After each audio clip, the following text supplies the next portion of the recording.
You will hear a telephone conversation about a car insurance claim. You have 30 seconds to look at questions 1 to 5.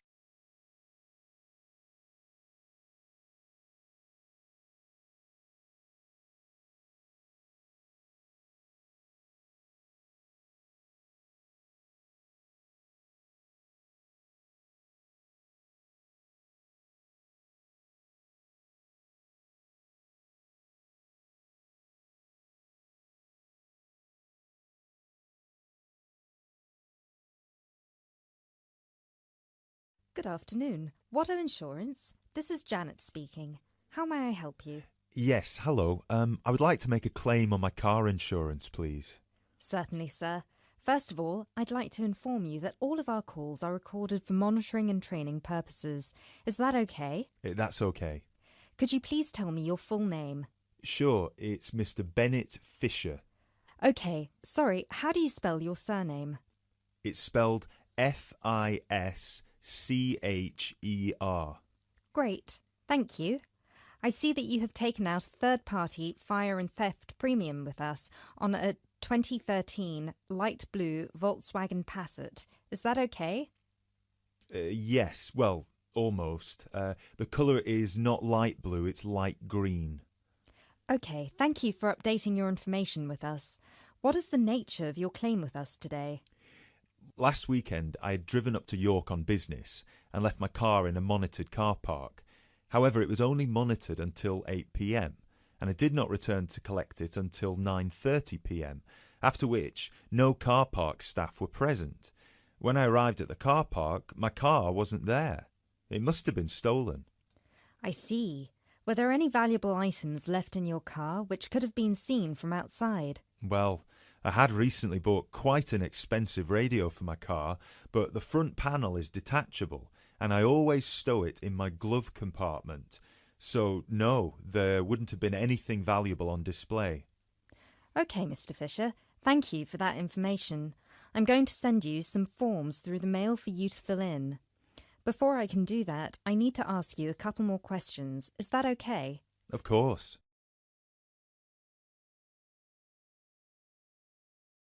You now have 30 seconds to look at questions 6 to 10.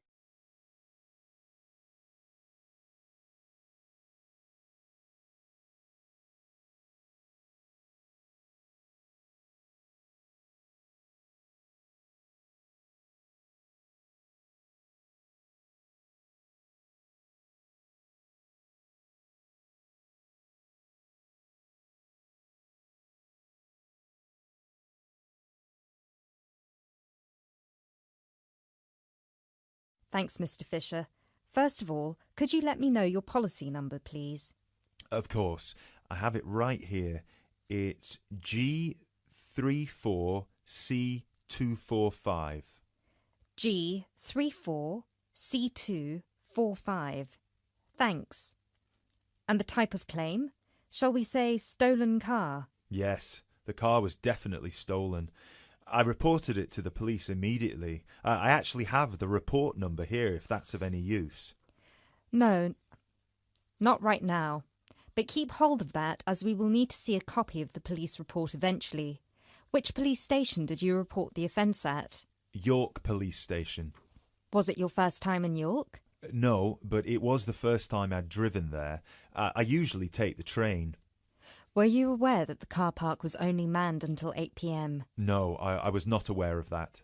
Were there any signs put up on the premises that informed car owners of the risks of leaving their cars after normal operating hours? Yes, but they said the car park was going to be guarded until 10 p.m, at which point the entrance is barred so no cars can come in or out. Was any reason given for that sudden change? The police informed me that the staff on duty that night had left on an urgent call. I believe it was something about a family member being admitted to hospital. Were there any personal items left in your car? Yes, first of all, there was the car radio I mentioned before. Oh yes, of course. Anything else? Just some CDs and an old jacket. Right. Thank you, Mr. Fisher. I have everything I need for now and will send these forms out to you shortly. When you get them, please fill them out with as much information as you can, and where possible, include copies of any relevant documents to support your claim, such as police reports and registration details. Once you have returned that to us, we can then start to assess whether you will be eligible to receive compensation. Do you have any further questions for me today? No, that's all. Thanks for your help.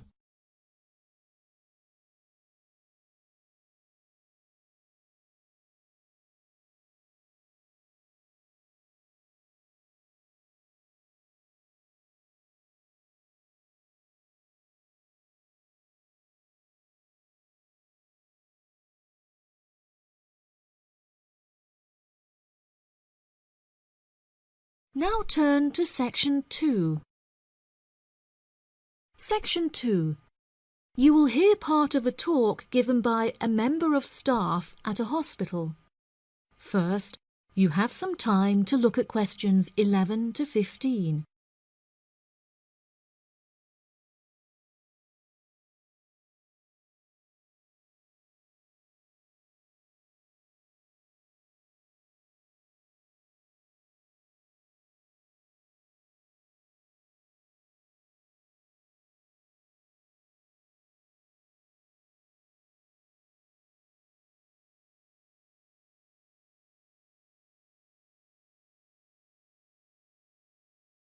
Now listen carefully and answer questions 11 to 15.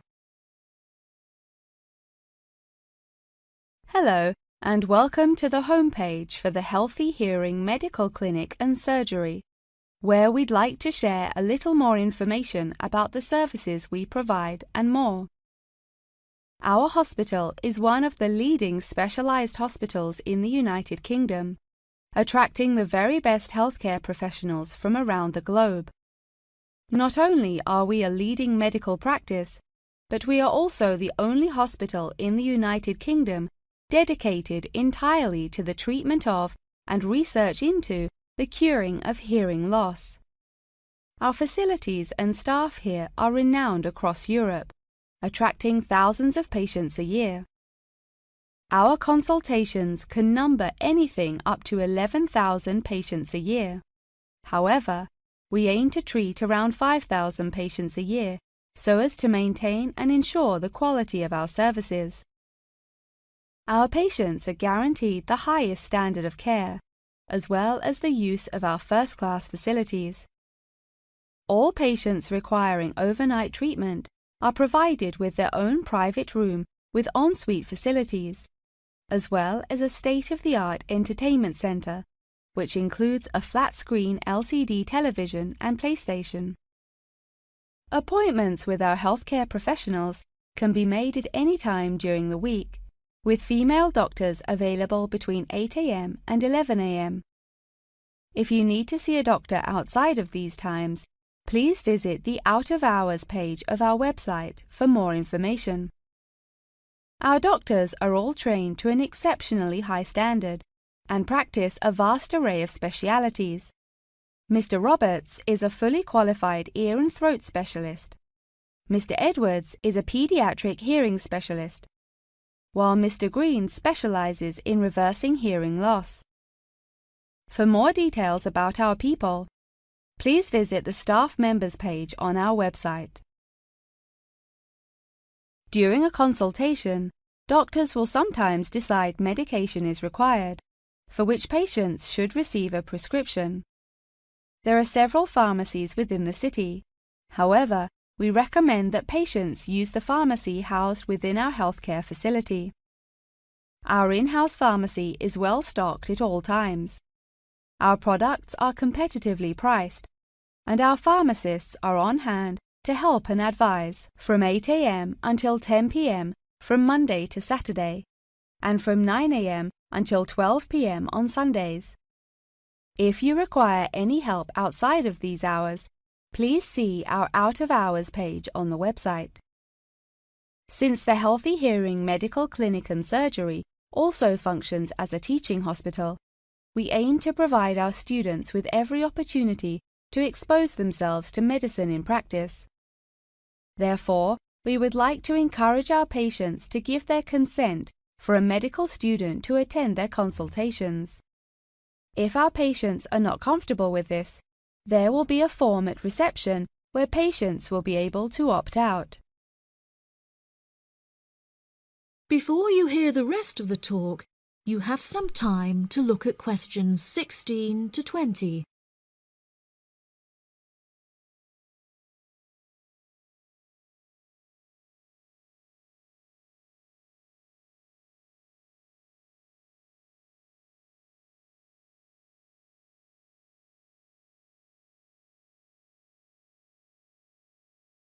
Now listen and answer questions 16 to 20.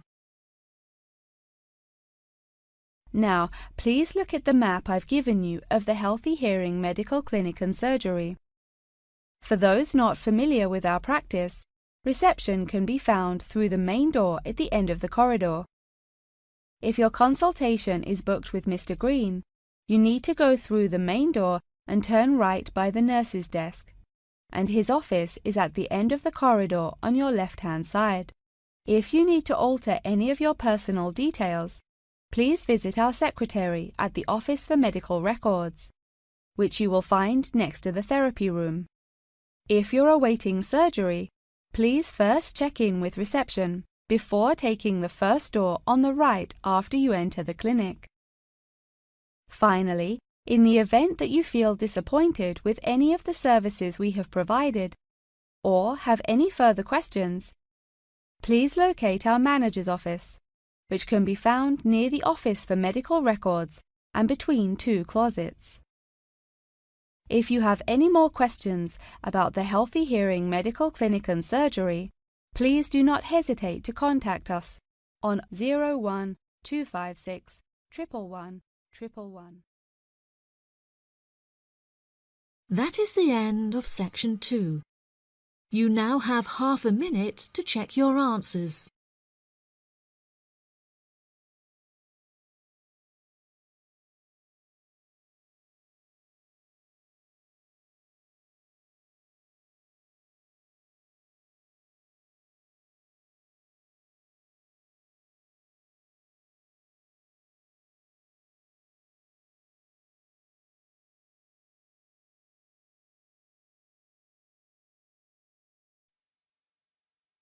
Now turn to section 3.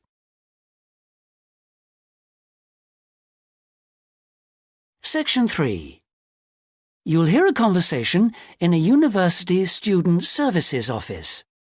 First, you have some time to look at questions 21 to 25.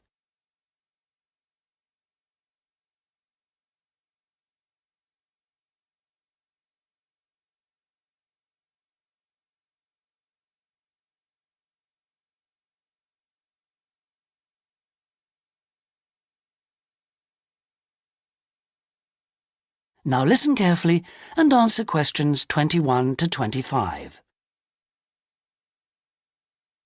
Hello, I'm Dawn Matthews. Yes, hello. I've been referred to you because I'm inquiring about the refresher courses that you run. I'd like to find out a bit more about them. OK.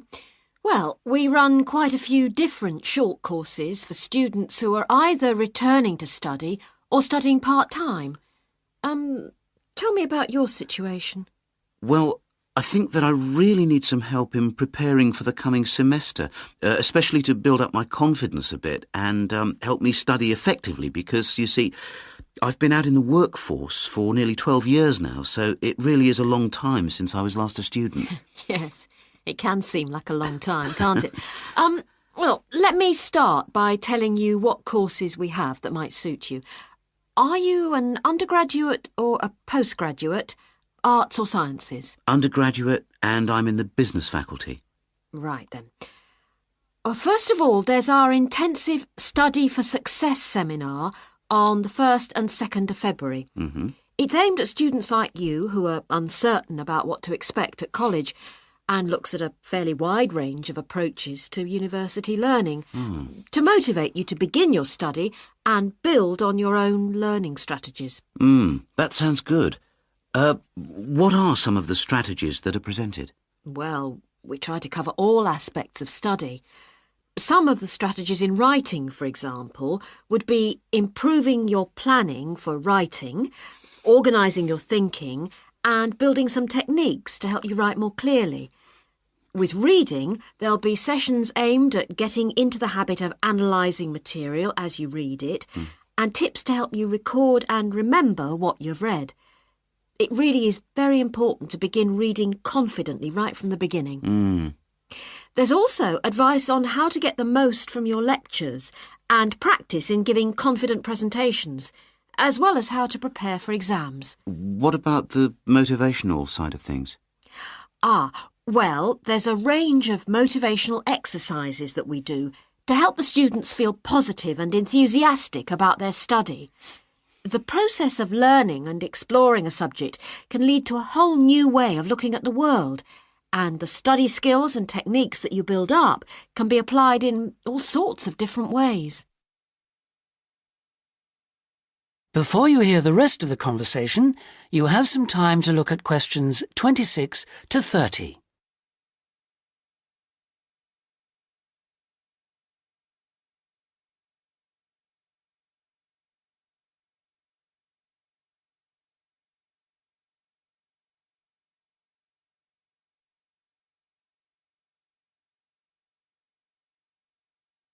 Now listen and answer questions 26 to 30. Actually, I'm very excited about the whole thing of taking up studying again, but, I'm a little nervous about whether I'll manage to get everything done.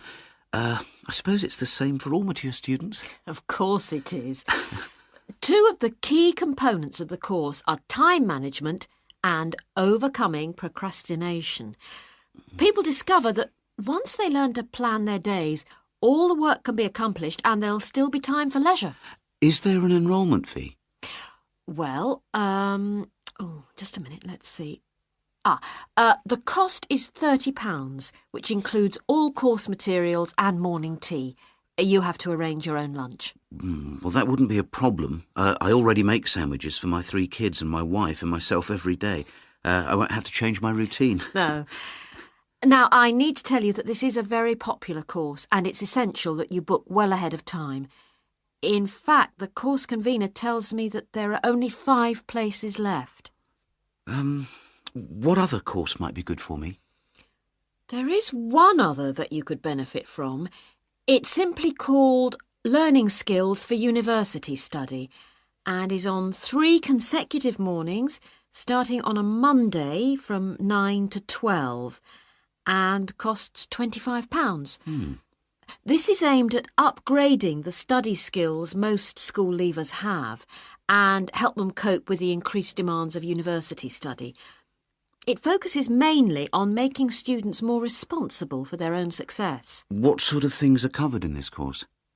Well, basically, it's more advanced thinking, note-taking, reading and writing strategies, but also some input about stress management.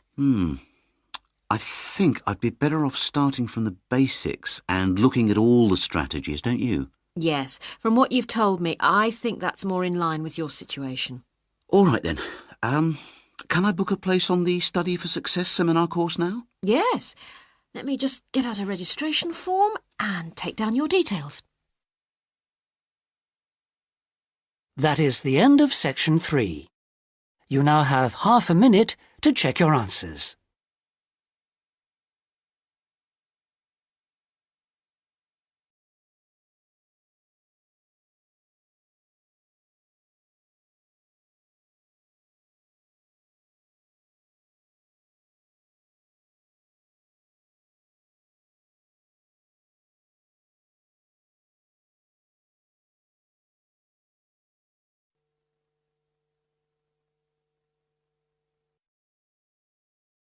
Now, turn to Section 4.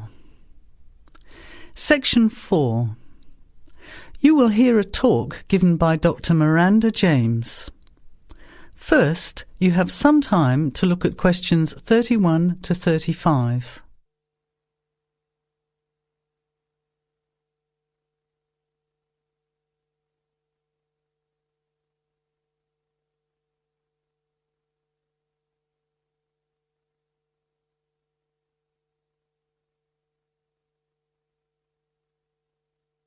Now, listen carefully to the talk and answer questions 31 to 35. Good afternoon, everybody, and welcome to the first in a series of talks we have arranged for the Overseas Students Association this semester. Dr. James has very kindly agreed to speak to us today on the topic of public speaking, and judging from the large numbers of you here, it's clearly a subject of great interest and relevance. Dr. James. Hello. It's good to see so many of you here, and hopefully what I'm going to tell you will be useful to you both here at the university and in your future employment. Many people avoid speaking publicly, by which I mean in front of, say, 10 or more people. Not because they lack the ability, but mainly because they lack confidence, which is really only due to lack of practice. Today, as a consequence of the influence of television, audiences expect speakers to be relatively brief and to the point, in addition to being well-informed and interesting or entertaining. Probably the most important part of public speaking is what you do beforehand, by which I mean preparation. This includes practical details, such as knowing precisely what your topic is and exactly how long you are expected to talk for.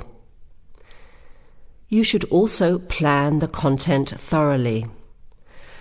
A good strategy is to write out the content as you intend to say it, and then make brief notes, preferably on small cards, which you use to talk from. This way you sound more natural. You incorporate pauses while you look at your notes, and you can then look at your audience while you are speaking. Never read your speech without looking at the audience. Eye contact is a very important part of communicating with an audience. So deliberately move your head and look around at your audience.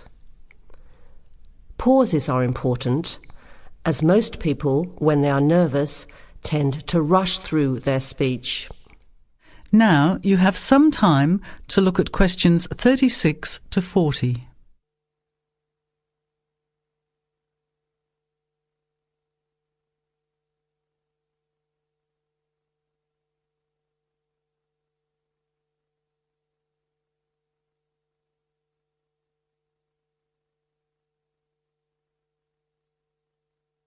Now listen and answer questions 36 to 40.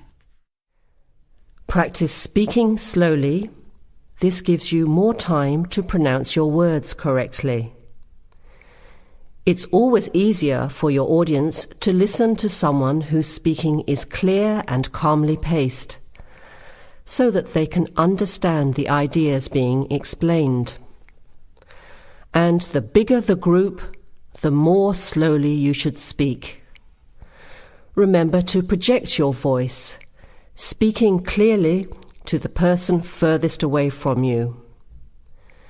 It's a good idea to rehearse and record yourself. Pay attention to your intonation when you listen to yourself. It's even harder if you're speaking in a second language, I would imagine. But there's nothing worse than listening to a flat, monotonous voice. So try to vary your tone and rhythm. This will add meaning to your words. Lastly, pay attention to both your posture and your gestures. A confident person stands or sits in a small group with their head up, chin out, and shoulders back. Try to avoid scratching or fiddling with your hair or beard, or pens, jewellery, and so on. These movements can distract and irritate your audience. Yet you may be unaware of them yourself. Another reason for rehearsing, preferably with feedback from a friend, or better still, on video. I hope these few tips will make your experience of speaking in public a little easier. Remember, practice makes perfect. That is the end of section 4. You now have half a minute to check your answers.